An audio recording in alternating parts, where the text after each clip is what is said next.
நம்ம விஜய் வந்து காவேரி கிட்ட வந்து கேட்பாரு, காவேரி எனக்கு மாற்று ட்ரெஸ்ஸே இல்லைல்ல, அதில் நீயும் நானும் ஷாப்பிங் போகலாமான்னும் போது, பாஸ் ரொம்ப தூரம் போகணும் பாஸ்ன்னும் போது, என்ன நடந்து போகிறோமா இல்லை சைக்கிளில் போகிறோமா, காரில் தான் நான் வந்திருக்கிறேன்ல, கார்லேயே போகலான்னும் போது, அப்படியா பாஸ்ன்னும் போது, பாஸ் இங்கே ரொம்ப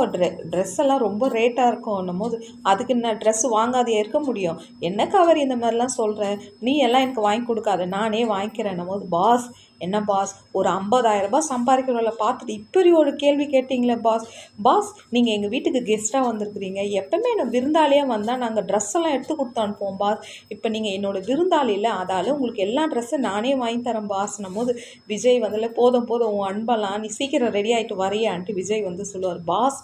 இன்றைக்கி எல்லா ஷாப்பிங்கோட ரேட்டு எல்லாமே நான் தான் பில் பண்ணுவேன்ட்டு காவேரி வந்து விஜய்கிட்ட சொல்லுமா, விஜய் அப்படியே சிரிப்பார். ஐயோ இந்த சரியான இந்த லூசுக்கிட்ட மாட்டிக்கின்னு நான் படுற அவஸ்தை இருக்குதுன்ட்டு அப்படியே மனசுக்குள்ளேயே சொல்கிறாரு.